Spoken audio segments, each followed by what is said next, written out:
Atate ndira Mwana ndira Mzimu Woyera. Amen. Lero abale tikukondwerera chaka cha mtanda chomwe ndi chizindikiro cha chipulumutso chathu, chomwe ndi chizindikiro cha chikhulupiriro chathu, chomwe ndi chizindikiro cha kupambana kwathu, chomwe ndi chizindikiro cha chiyembekezo chathu, chomwe ndi chizindikiro cha umodzi wathu, a symbol of our identity. Ndikulandireni abale ndi alongo pano pa Tiyankhule na Ambuye. Leronso ndi la Mulungu. Titha kutero kuti la Mulungu lachiwiri mu mwezi uno wa Baibulo, mwezi wa Septemba. Ndipo Ambuye Yesu tsiku la lero afuna ationetse kuti mwa Iye muli mphamvu yopambana. Mu mtanda tikuonamo zinthu ziwiri, kapena mu chaka cha tsiku la lero tikuonamo zinthu ziwiri: tanthauzo la uzimu, komanso nchifukwa chani chaka ichi timakondwerera mwezi wa Septemba osati pa Good Friday. Mawu athu oyamba akuchokera m'buku la Numeri. Tikuwerenga mutu wa 21 ndime ya 4b kulekeza 9. Onse amene analumidwa ndi njoka m'chipululu mucha poyang'ana mtanda ndi chikhulupiriro anali kuchiritsidwa. Amene akutiwerengera mawu oyamba ndi Mayi Patricia Banda, a Catholic Women Association, kuchokera ku St. Benedict the Abbot, Mponera Parish, mu Archdiocese ya Lilongwe. Salimo yathu, Salimo namba 78. Ana awo sanayiwale ntchito za Mulungu, koma asunge malamulo ake, pokumbukira zimene Mulungu akutichitira m'moyo mwathu. The only expression of our gratitude ndi kusunga malamulo ake. Ndipo mawu achiwiri akuchokera mkalata ya Paulo yolembera mpingo kwa Filipi, mutu wa 2 ndime ya 6 kulekeza 11. Pali nthano, pali nkhani, pali mtambasulo onyadira Ambuye wathu Yesu Khristu. Ngakhale anali nawo umulungu wachikhalire, komabe sadayese kulingana ndi Mulungu ndi chinthu choti achigwiritsitse. Amene akutiwerengera mawu achiwiri ndi Mayi Edina Lupia, a Catholic Women Association, kuchokera ku Our Lady of the Holy Rosary, Likuni Parish, Archdiocese ya Lilongwe. Ndipo mawu amumthenga wabwino ndi monga adalembera Yohane Oyera. Tiwerenga mutu wa 3 ndime ya 13 kulekeza 17. Amene akutiwerengera mawu amthenga woyera komanso kutigawira mawu ndi Reverend Father Francis Damaseke, kuchokera ku St. Peter and Paul Natenje Parish, mu Archdiocese ya Lilongwe. Tiyeniso abale ndi alongo tisinkhesinkhe limodzi. Mawu oyamba. Mawu a m'buku la Numeri. Pa nthawi imeneyo Aisraeli adayamba kunyong'onyeka. Anthu adayamba kuyiringulira Mulungu, ndiponso Mose adati, chifukwa chiyani mudatitulutsa ku dziko la Igupto kuti tidzafere m'chipululu muno? Pakuti kuno kulibe ndi chakudya chomwe, ngakhalenso madzi, ndipo chakudya chachabechabechi chatikola. Tsono chauta adatumiza njoka zaululu wonga moto pakati pa anthu aja, ndipo zidawaluma, kotero kuti Aisraeli ambiri adafa. Ndipo anthu adabwera kwa Mose namuwuza kuti, pepani, tidachimwa poti tidakangana ndi chauta ndinu nomwe. Mupemphere kwa chauta kuti atichotsere njokazi. Choncho Mose adawapempherera anthuwo. Tsono chauta adawuza Mose kuti, upange njoka yamkuwa ndipo uyipachike pa mtengo. Aliyense olumidwa akangoyiyang'ana njokayo adzakhala ndi moyo. Choncho Mose adapanga njoka yamkuwa nayipachika pa mtengo. Ndiye ankati wina aliyense njoka ikamuluma, munthuyo akayang'ana njoka yamkuwa ija ankakhala moyo. Mawu a Ambuye. Tithokoze Mulungu. Mawu achiwiri. Mawu a nkalata ya Paulo oyera kwa Afilipi. Iyeyu anali ndi umulungu chikhalire, komabe sanayese kuti kulingana ndi Mulungu ndi chinthu choti achigwiritsitse, koma adadzitsitsa kotheratu pakudzitengera umphawi wakapolo ndi kukhala munthu wonga anthu onse. Ali munthu choncho adadzichepetsa, adakhala omvera mpaka imfa, imfa yake yapamtanda. Chifukwa cha chimenechi Mulungu adamukweza kopambana, nampatsa dzina lopambana dzina lina lililonse. Adachita zimenezi kuti pakumva dzina la Yesu, zolengedwa zonse kumwamba, pansi pano ndi pansi pa dziko zidzagwade pansi momupembedza. Zonse zidzavomereze poyera kuti Yesu Khristu ndi Ambuye, ndipo pakutero zilemekeze Mulungu Atate. Mawu a Ambuye. Tithokoze Mulungu. Ambuye akhale nanu. Mawu a Uthenga Wabwino monga adalembera Yohane oyera. Ulemu kwa inu Ambuye. Yesu adauza Nikodemo kuti palibe munthu amene adakwera kupita kumwamba, koma Mwana wa Munthu ndiye adatsika kuchokera kumwamba.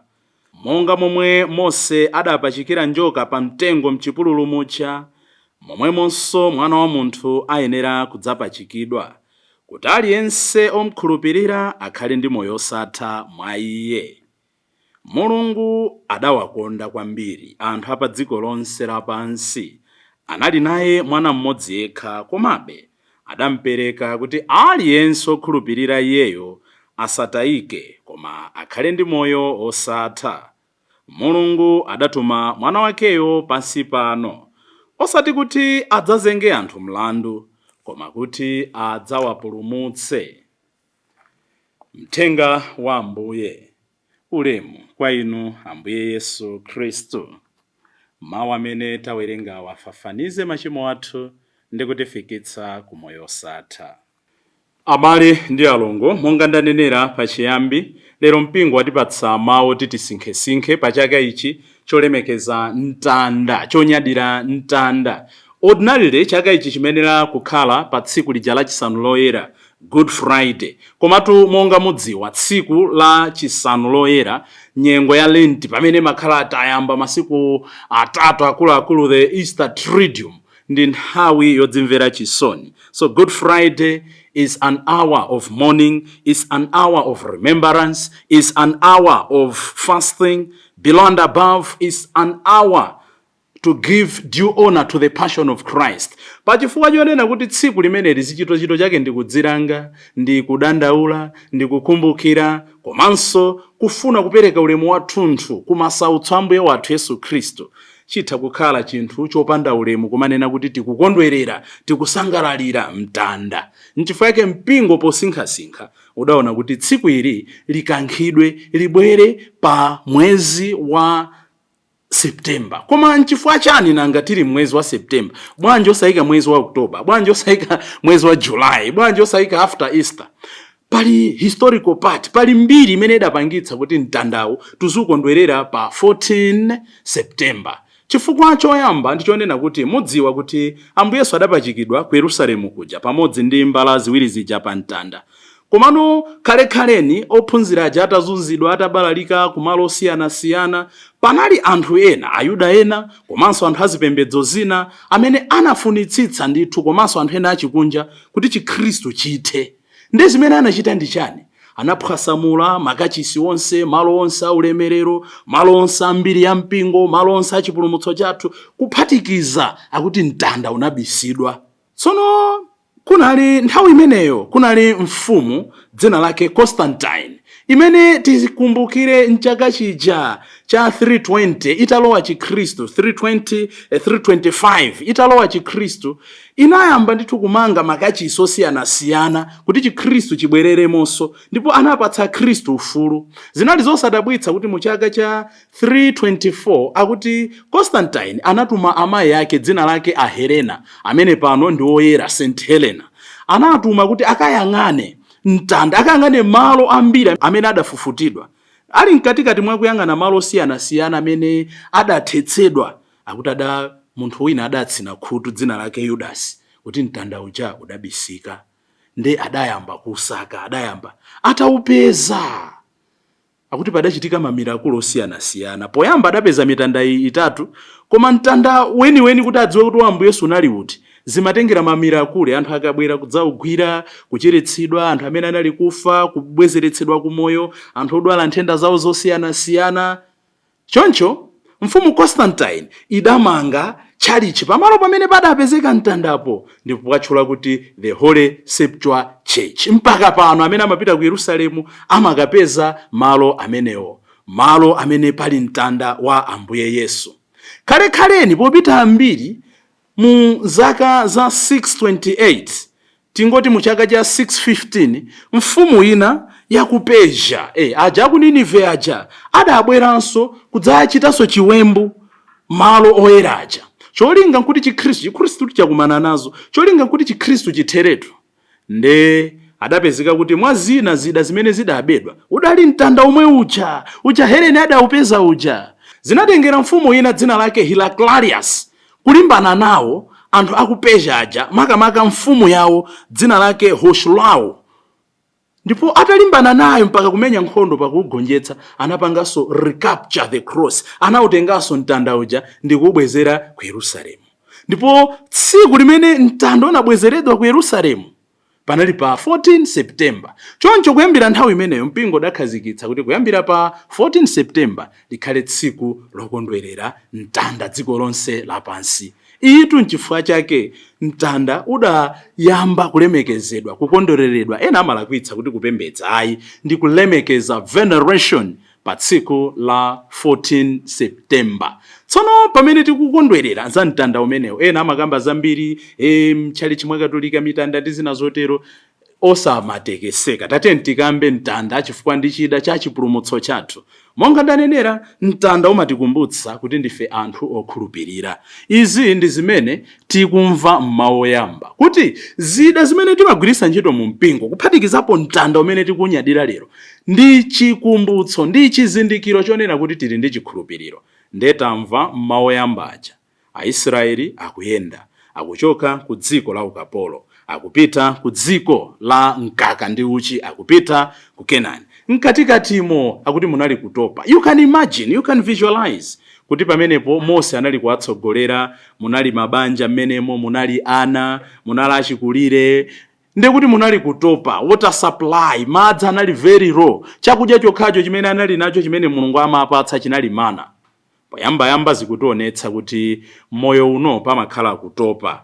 Monga inu ndine timatopa munjira zosiyanasiyana. Anthu amatopa nalo banja, anthu amatopa nawo utumiki, amatopa nawo nsembe, amatopa nawo sisteri, amatopa nawo ufumu. Kodi nkutheka munthu kutopa nawo so president? Kodi nkutheka munthu kutopa nawo so MP? Tiweruza ndife ngati tawaona kuti atopa kapena ayi. Pajatu tisayiwale kuti kuyambira nkuja tichita chisankho, tivota, tisankha atsogoleri amene ife tikuona kuti atitumikire zaka zina zikubwerazi. Koma lero tukambirana nkhani ya mtanda. Nde tikuona kuti nkutopa kwawo Aisraeli adayamba kumtafulira Mulungu, kumlalatira Mulungu.